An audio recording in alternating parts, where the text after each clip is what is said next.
press room is packed. The air is thick with tension, the kind that builds when something controversial is about to explode. Reporters shift in their seats, glancing at one another, their notepads ready, their recorders on. They know today is going to be different. The White House press briefings are always a battlefield, but today, the fight is going to be vicious.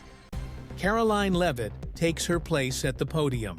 Calm, composed, but there's an edge in her posture, like a fighter stepping into the ring, fully aware of the storm that's about to hit. The past few days have been filled with wild speculation, aggressive headlines, and a relentless narrative that Dan Bongino's appointment as the new deputy director of the FBI is nothing short of reckless. The media has already made up its mind. They've labeled him an extremist, a far-right podcaster with no place in law enforcement. But Leavitt isn't here to play defense. She's here to fight back. Before the reporters can get to the big question, another pressing issue surfaces: the unexpected replacement of General C.Q. Brown Jr., the chairman of the Joint Chiefs of Staff. The president has decided to move in a different direction, and the media wants answers. Is this a sign of internal conflict? A loss of faith in military leadership? Leavitt doesn't hesitate. The Pentagon has failed 7 audits in a row. 7. Billions of dollars unaccounted for, operational inefficiencies piling up, and morale among warfighters at an all-time low. The message from the administration is clear. Enough is enough. There is no room for complacency, no space for failure, not when the country's military strength is at stake. A shakeup at the highest levels of command is not just expected, it's necessary. The reporters push further, asking if the president regrets calling General Brown a great man in the past. Leavitt's response is cutting. Actions speak louder than words. The decision to replace him says everything that needs to be said. And then, the main event. The real reason the room is buzzing with nervous energy. The appointment of Dan Bongino. A reporter steps up. His tone is pointed. From what has been reported, the FBI director initially informed Republican senators that the new deputy director would be a current special agent. That didn't happen. Why was Mr. Bongino given this position? Leavitt's expression doesn't change. She expected this. The setup, the trap they think they have her cornered. But instead of dodging, she leans in. Maybe some of you in this room haven't actually listened to Dan Bongino when he talks about the corruption inside the FBI. Maybe you've ignored the fact that this is a man who spent his life serving this country. A former Secret Service agent who protected presidents, a law enforcement officer who has been on the front lines, a man who understands the depth of the rot within these institutions.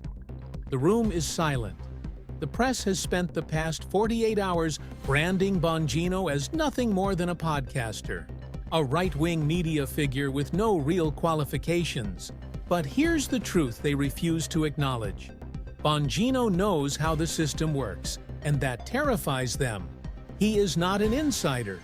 He is not a bureaucrat who climbed the ranks playing politics. He is an outsider, someone who doesn't owe the Washington elite anything. And that is exactly why the administration chose him. The FBI has been weaponized for too long. Political agendas have tainted its credibility.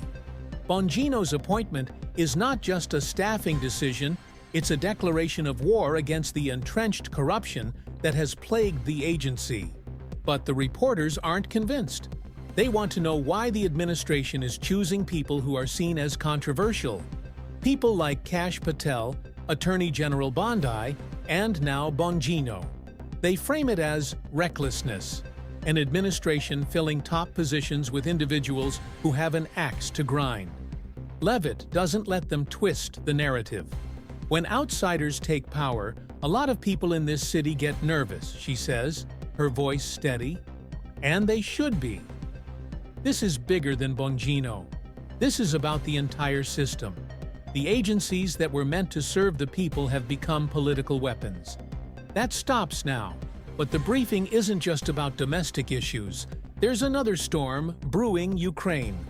President Macron has just finished a visit to the White House, publicly praising the administration while subtly pushing for commitments the president has not yet made. The European stance is clear. Ukraine must not surrender. But what about Russia? What concessions will they be forced to make? The reporters push Leavitt, demanding specifics. What is the U.S. offering? What is the strategy? Her response is blunt. The president knows how to make a deal. He didn't start this war, but he is determined to end it. A real negotiation means both sides will have to compromise, and that's the hard reality that the media doesn't want to face. The conversation shifts again. This time, to the IRS reports have surfaced that 3,500 employees are being let go. The media paints it as reckless, an attack on federal workers. Leavitt's answer is swift. The goal isn't just to cut jobs, it's to cut waste. The government is bloated with inefficiencies. Too many people getting paid for work that isn't getting done. The administration is making hard choices, and if that means shrinking the workforce to create a leaner, more effective system, then so be it. The reporters try a different angle, arguing that some of the layoffs were individuals who hadn't even had performance reviews yet. Leavitt's response is brutal. I've never seen someone admit they were fired for poor performance. The press room chuckles. Point made. Then comes the final blow, the fight against the deep state. For years, unelected bureaucrats have operated unchecked, pushing agendas that defy the will of the American people. Presidents change, policies shift, but the power behind the scenes never does. Agencies meant to serve the public have become tools of control, resisting change at every turn. Leavitt doesn't sugarcoat it. Americans vote for reform, but agencies refuse to act. They vote for leadership, but bureaucrats push their own agendas. That's why Dan Bongino's appointment is shaking Washington. He's not an insider. He's not there to play politics. He's there to tear down the corruption. The media calls it reckless.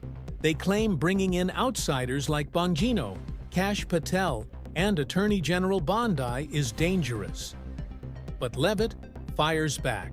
When outsiders take power, a lot of people in this city get nervous, and they should be. And for those who think they can stop it, they should be very, very nervous. This is the fight for truth, the battle for a government that actually serves its people. The media might try to spin the narrative, but the facts are clear. And if you want the real story, unfiltered, make sure to like, comment, share, and subscribe. Because this fight, it's just getting started.